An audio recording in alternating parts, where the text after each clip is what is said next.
Summary of Crow Country by Kate Constable.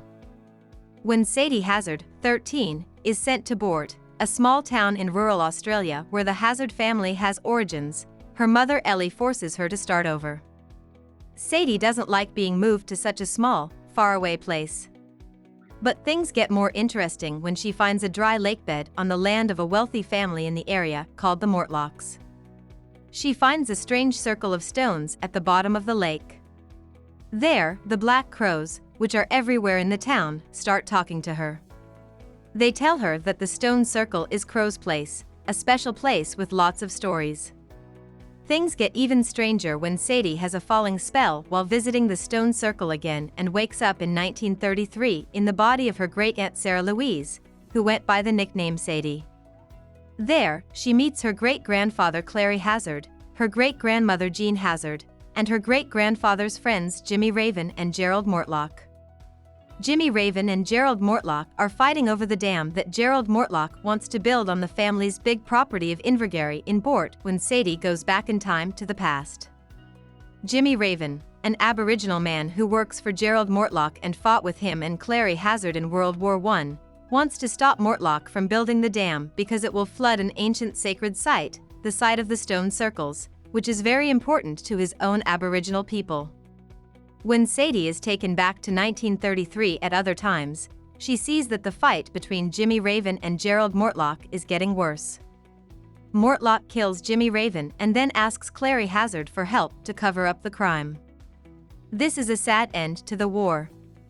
Clary Hazard owes Mortlock a lot of money because he took out a big loan from him, so he not only helps Mortlock hide the murder, but he also gets his daughter Sarah Louise, or Sadie, to help. In the present, the Crows push Sadie to end the story of Jimmy Raven, whose body and the sacred Aboriginal objects he was carrying when he died were lost after he was killed. She also starts to change her mind about how much she likes Lachie Mortlock, who is the great-grandson of Gerald Mortlock and the son of Craig Mortlock. Craig Mortlock is a member of the Mortlock clan, which owns the land where the Holy Circle of Stones is. For one thing, Lachie tells his father the secret location of the stone circles, which Sadie had told him about but told him not to tell. Also, like many white people in the town, he is prejudiced against the town's Aboriginal people. For example, he looks down on Walter, an Aboriginal boy who Sadie befriends and who is the nephew of David, her mother's boyfriend. As Sadie gets over her feelings for Lachie, she grows closer to Walter, who is related to Jimmy Raven through his uncle David. Sadie tells Walter that the crows are talking to her, and with Walter's help, she looks for and finds the sacred objects, Jimmy Raven's special things, that disappeared after he died. Also, Walter is the one who presents Sadie to his Auntie Lily, who is Jimmy Raven's niece and knows a lot about Aboriginal culture. Sadie and Walter can find Jimmy's things with her help because she knows a lot about the culture. The circle of violence that started when Gerald Mortlock killed Jimmy Raven could start up again if Sadie and Walter look for his things. The Mortlocks don't like it when Sadie and Walter look around their property. When Lachie Mortlock sees Sadie and Walter in the Mortlock house after they broke in to look for Jimmy's special things, a fight breaks out at the stone circle. Lachie is hurt very badly. But Sadie and Walter don't leave Lachie to die. Instead, they get help for him.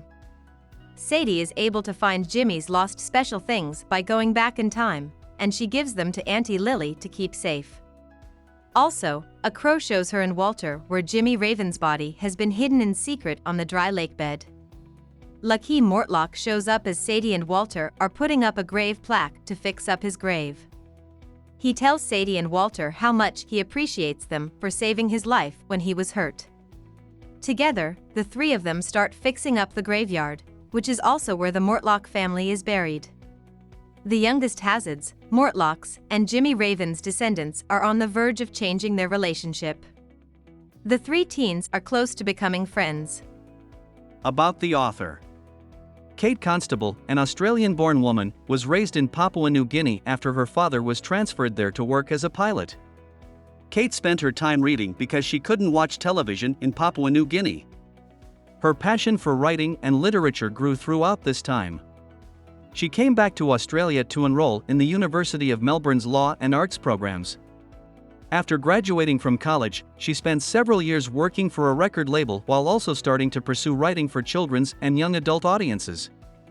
The Singer of All Songs, 2002, The Waterless Sea, 2003, and The 10th Power, 2005, were her debut novels. Hope we summarized it fully and you liked it. Please hit the like button and subscribe to our channel so that we are motivated to create more videos.